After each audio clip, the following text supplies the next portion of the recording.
자, 여러분도 이미 알고 있는 이야기일 텐데요. 제가 아주 오래전 둘째 아들이 태어난 후 맞은 아내의 생일 선물로 단호박 2박스를 선물을 했었습니다. 기억하시나요? 예, 그런 건 또 잘 기억하세요. 예, 그날 이후 꽤 오랫동안 저희 집에서는 단호박을 볼 수도 만질 수도 먹을 수도 없었습니다. 물론 꽤 오랜 시간이 흐른 후에 단호박 사건은 사면 복권됨으로 은혜롭게 마무리되었습니다. 그렇지만 가끔 아들이 단호박을 언급합니다. 얼마 전에도 아내와 아들이랑 함께 마트에 간 적이 있었습니다. 농산물 코너를 이렇게 지나가는데 아들이 저에게 말을 합니다.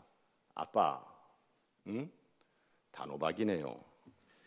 저의 흑역사를 떠오르게 하는 단어 단호박. 오늘 설교 제목 닭이 울더라. 베드로의 흑역사를 또 생각나게 하는 말입니다. 베드로의 흑역사가 무엇인가요? 우리 너무나 잘 알고 있죠. 요한복음 14장 37절에 베드로가 이렇게 말합니다. 주여, 내가 지금은 어찌하여 따라갈 수 없나이까? 주를 위하여 내 목숨을 버리겠나이다 라고 했던 베드로. 그 베드로가 오늘 보니 예수님이 체포되어 대제사장의 집에서 재판을 받을 때 베드로는 예수님을 3번 부인합니다. 베드로가 3번째 부인을 하니 곧 닭이 울었다고 합니다. 오늘 27절 이에 베드로가 또 부인하니 곧 닭이 울더라. 그런데 베드로가 예수님을 3번 부인한 것을 요한복음의 저자 사도 요한이 자세히 기록하여 후대에 전해줍니다. 요한만이 아닙니다. 요한복음을 비롯하여 마태복음, 마가복음, 누가복음, 사복음서 모두가 다 베드로가 예수님을 부인한 흑역사를 전해줍니다.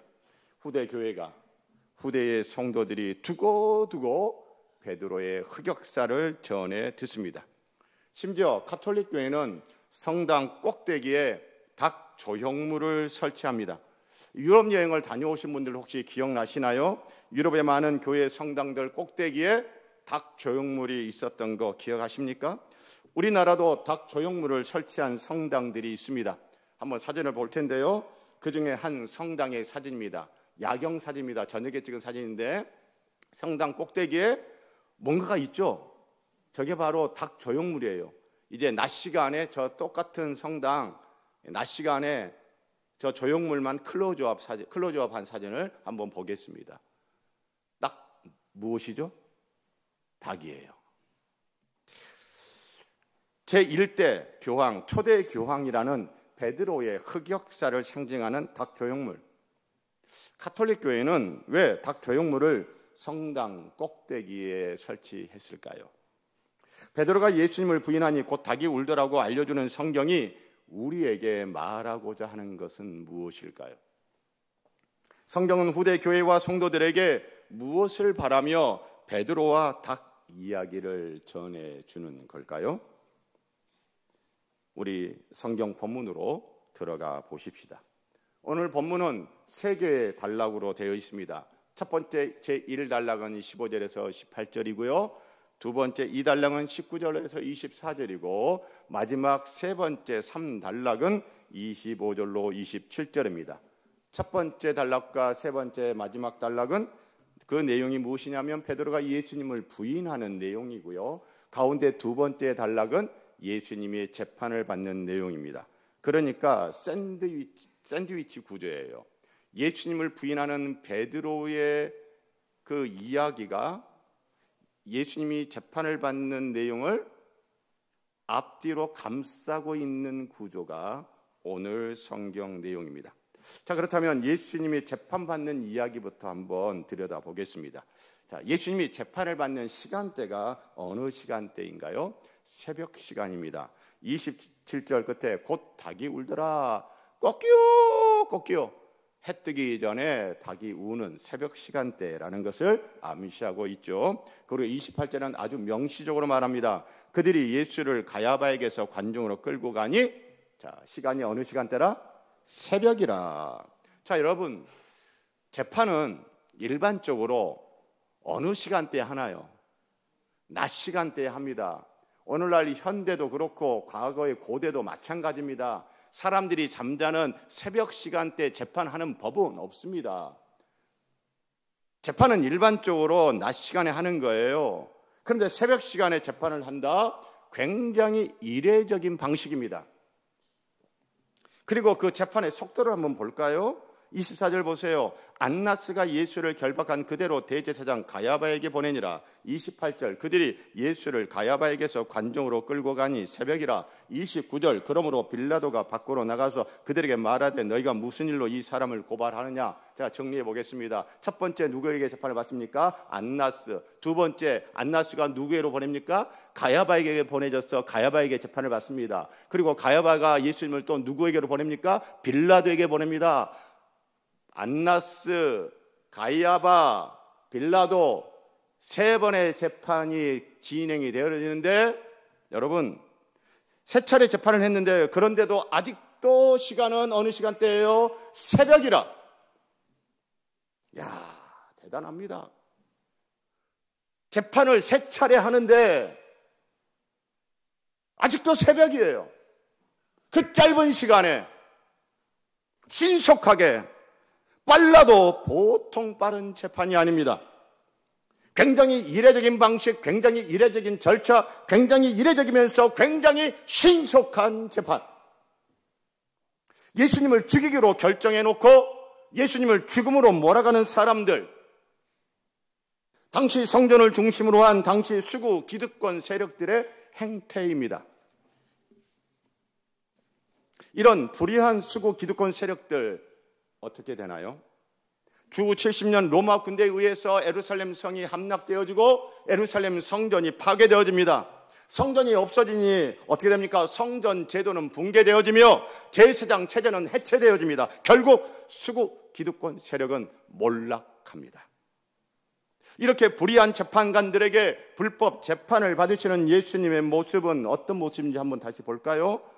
12절 이에 군대와 천부장과 유대인의 아랫사람들이 예수를 잡아 결박하여 24절 안나스가 예수를 결박한 그대로 대제사장 가야바에게 보내니라. 자, 여러분 예수님은 지금 어떤 모습이에요? 신체가 자유롭습니까? 아니에요. 예수님은 신체가 어때요? 결박당한 상태입니다. 결박당한 상태. 그 결박당한 예수님이 어떤 모습인가요? 예수님의 그 태도는 어떤가요? 20절, 21절, 23절을 보면 여러분 결박당한 예수님께서 주눅 들어 있나요? 기죽어 있나요? 의기소침해 있나요? 불안해하나요? 두려워하나요? 초조해하나요? 아니요. 예수님은 결박당했지만 예수님은 굉장히 당당합니다. 바울이 이런 예수님의 모습을 닮았어요. 고린도후서 4장 8절로 10절을 보니 제가 성경 그대로 낭독해 드리겠습니다. 우리가 사방으로 우겨쌈을 당하여도 쌓이지 아니하며 답답한 일을 당하여도 낙심하지 아니하며 박해를 받아도 버림받지 아니하며 거꾸로 뜨림을 당하여도 망하지 아니하고 우리가 항상 예수의 죽음을 몸에 짊어지면 예수의 생명이 또한 우리 몸에 나타나게 하려 함이라. 할렐루야. 이 바울 구체적인 사건 속에서 이렇게 반응을 하고 있습니다. 사도행전 16장 24절로 25절 우리가 너무나 잘 아는 이야기. 빌립보에 가서 복음을 전하다가 바울이 감옥에 갇힙니다. 결박당합니다. 그가 이러한 명령을 받아 그들을 깊은 옥에 가두고 그 발을 착고에 든든히 채웠더니 한밤중에 바울과 실라가 기도하고 하나님을 찬송하며 제수들이 듣더라. 결박당하여 감옥에 갇혀있는 바울, 불안하고 초조하고 두렵고 의기소침하고 기죽어 있나요? 아니요. 바울 결박당했지만 당당하게 기도합니다. 결박당했지만 당당하게 찬송합니다. 할렐루야. 바울은 이뿐만이 아니에요. 사도행전 26장 29절에 가니 제수의 신분으로 아그리빠 왕 앞에서 이렇게 말합니다. 바울이 이르되 말이 정으나 많으나 당신뿐만 아니라 오늘 내 말을 듣는 모든 사람 다 이렇게 결박된 것 외에는 나와 같이 되기를 하나님께 원하나이다.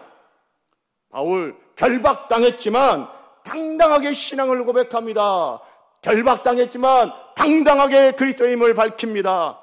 나는 그리스도인이요. I'm Christian.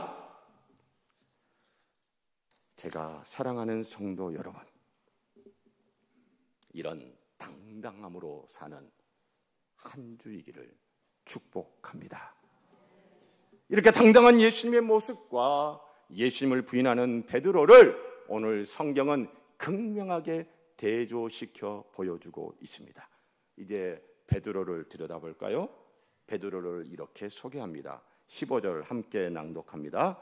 시몬 베드로와 또 다른 제자 한 사람이 예수를 따르니. 아멘. 자, 베드로의 모습을 우리가 소개하는데 베드로의 모습 어떤 모습이에요? 예수를 따르니. 지금 예수님이 겟세마네 동산에서 불법 체포당해 결박당하여 끌려가고 있습니다. 그 결박당하여 끌려가고 있는 그 예수님을 보면서 베드로가 아이고 걸음아 나 살려라 하면서 바로 도망갔어요? 아니에요. 예수님이 체포당하여 결박당하여 끌려갈 때 아이고 예수 따라가다 큰일 나겠다, 나라도 살아야지 하면서 베드로가 도망을 갔나요? 아니에요. 베드로는 여전히 예수님을 따르고 있습니다. 예수님이 결박당하여 끌려가고 있는데도 그래도 베드로는 예수님을 따라가고 있습니다. 바로 도망가지 않았어요. 여전히 예수님을 따라가고 있습니다. 여러분, 베드로 훌륭하지 않습니까? 얼마나 훌륭해요. 그런데 그보다 더 충격적인 게 뭔지 아세요? 예수님을 따라가요. 예수님을 따라가는데 따라간 그곳이 어디예요? 대제사장의 집. 여러분, 그곳이 어디라고 지금 베드로가 거기를 갑니까? 저는 이걸 보면서요, 베드로가 간이 부어도 배 밖으로 나온 것 같아. 왜 그래요? 우리 알잖아요. 바로 앞에 10절에 이에 시몬 베드로가 칼을 가졌는데 그것을 빼어 대제사장의 종을 쳐서 오른편 귀를 베어버리니 그 종의 이름은 말고라. 바로 조금 전에 베드로가 무슨 일을 했어요? 누구의 오른편 귀를 잘라버렸어요? 말고는 누구 집 사람이에요? 대제사장 집의 종이잖아요. 대제사장 집의 사람이잖아요.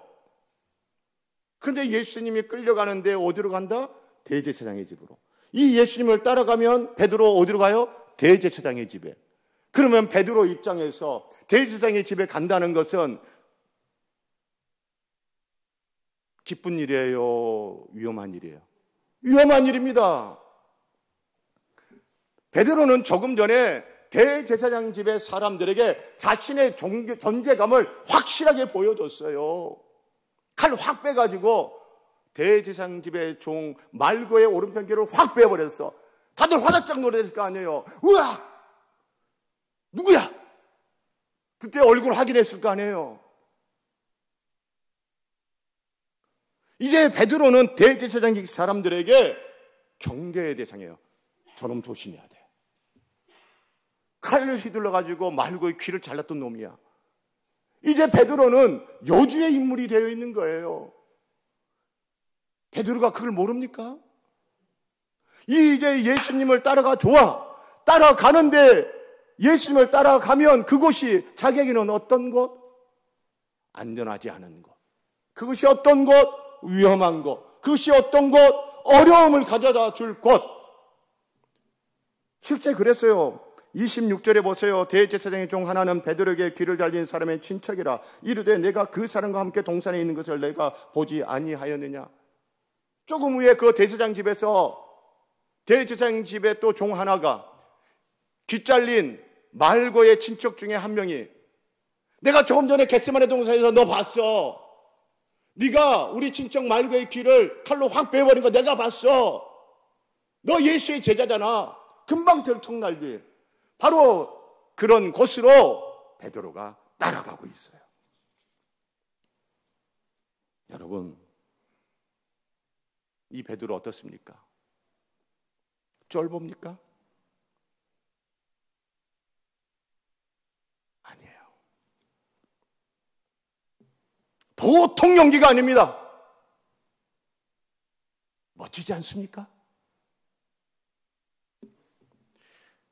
이드벅에서 제가 뭐 하나 해야 되는데 오늘은 시간 관계상 언급을 안 하고 지나가고 시간 제약이 조금 덜한 3부 젊은이 예배 때 제가 하도록 하겠습니다. 청년들 기대하세요. 자, 진짜 멋져요. 13장 30절에서 베드로가 말한 주를 위하여 내 목숨 버리겠나이다 라고 한 이 베드로의 말, 여러분 진짜예요, 가짜예요? 진짜입니다. 베드로의 말은 진정성이 있습니다. 베드로가 예수님을 3번 부인했다고 그 결과만 가지고 베드로의 진정성을 의심하지 않았으면 좋겠어요. 예수님을 3번 부인했다는 그 결과만 가지고 베드로의 진정성을 폄하하지 않았으면 좋겠어요. 왜냐하면 베드로의 이 모습이 바로 누구의 모습이에요? 바로 내 모습이에요. 정말 잘 믿고 싶었어요. 정말 충성하고 싶었어요. 정말 헌신하고 싶었어요. 정말 순종하고 싶었어요. 그런데 믿음으로 살겠다고 했지만 믿음의 길에서 이탈해 있는 나의 모습, 충성과 헌신을 결단했지만 어느새 나태해져 있는 나의 모습, 순종을 다짐했건만 요리조리 계산하며 따지고 있는 나의 모습. 여러분, 순종하고자 했나? 그거 가짜예요, 진짜예요?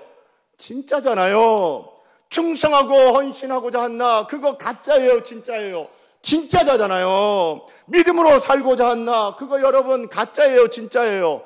진짜잖아요. 여러분, 이 베드로의 이 모습 누구의 모습이에요? 여러분이잖아요. 우리잖아요. 진짜예요. 여러분의 믿음 진짜잖아요. 여러분의 주님을 향한 사랑 진짜잖아요. 여러분 교회를 향한 주님의 여러분의 사랑 진짜잖아요. 주님과 하나님 나라를 위한 헌신과 여러분 그 충성, 여러분 진짜잖아요. 여러분 진짜입니다. 저도 진짜입니다. 우리도 진짜입니다. 할렐루야. 그런데 주님의 겟세마네 동산에 이렇게 말씀하셨죠. 마가복음 14장 38절에 시험에 들지 않게 깨어있어 기도하라. 마음에는 온유로되 육신이 약하도다. 사랑하는 성도 여러분, 우리 신앙 가짜예요, 진짜예요? 진짜입니다. 여러분의 믿음 가짜예요, 진짜예요? 진짜입니다. 여러분의 사랑 가짜예요, 진짜예요? 진짜잖아요, 진짜. 나 진짜예요. 여러분 진짜예요. 우리 모두 다 진짜예요. 그러나 진짜는 진짜인데 강하다, 약하다? 약해요. 진짜지만 약하다는 단점이 있어요. 그래서 베드로처럼 진짜지만 그 진짜가 망가져버리고 진짜지만 가짜처럼 살게 되어버리는 우픈 현실이 우리 지난 과거의 삶 가운데 있었고 또 우리 앞에도 기다리고 있을 수 있다는 것이죠. 사랑하는 성도 여러분, 이렇게 진짜 중에 진짜, 주를 위하여 내 목숨 버리겠나이다 라고 했던 그 말 진짜였고 그 말 그대로 예수님이 결박당하여 끌려가는데 여전히 예수를 따라가고 예수를 따라가면 바로 그것이 자기가 어떤 일을 당하게 될지 뻔히 아는 어려움과 힘겨움과 고난과 고통이 역경이 기다리고 있음에도 불구하고 예수님이 가신다면 나 간다라고 따라갔던 이 진짜 베드로. 그런데 그 진짜 베드로가 어떻게 예수님을 3번이나 부인하는 이 진짜가 어떻게 이렇게 망가져 버리죠? 큰 것도 아니에요. 작은 거예요. 17절 문 지키는 여종이 베드로에게 말하되 너도 이 사람의 제자 중 하나가 아니냐 하니 그가 말하되 나는 아니라. 작은 여종 하나가 한 그 말 한마디, 여러분 우리 진짜인 저와 여러분들이 살아오면서 누가 나한테 하는 말 한마디에 우리의 진짜가 망가져버리고, 우리의 믿음이 망가져버리고, 우리의 헌신이 망가져버리고, 우리의 사랑이 망가져버리는 일들. 뭐 큰 게 아니에요. 누가 나를 대하는 그 태도 하나에, 누가 나를 보는 눈빛 하나에 진짜예요, 진짜가 망가져버리는 거예요. 진짜인데도 불구하고 가짜처럼 살게 되어버리는 거예요. 참으로 안타깝죠. 참으로 안타깝죠. 제가 사랑하는 성도 여러분, 우리는 진짜입니다. 여러분 진짜입니다. 여러분, 나 자신에게도 한번 이야기해 보세요. 나 진짜야. 나 진짜야. 그런데 여기 한마디 더 하십시다. 근데 나는 약해. 나 진짜야. 그런데 나는 연약해. 여러분, 나의 약함을 인정하고 하나님께 기도하면 좋겠습니다.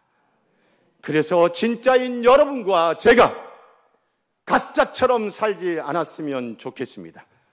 진짜인 여러분과 제가 진짜 그리스도인으로 살면 좋겠습니다.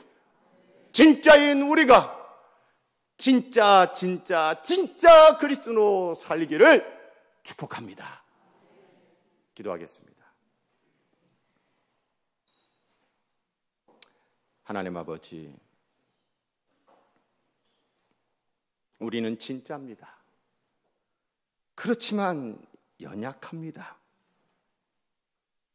기도하며 은혜 받으며, 기도하며 지혜를 얻으며, 기도하며 하나님이 주신 힘을 받고, 기도하면서 진짜인 우리가 진짜의 삶을, 진짜 그리스도인의 삶을 살기를 원합니다. 예수님의 이름으로 기도합니다. 아멘.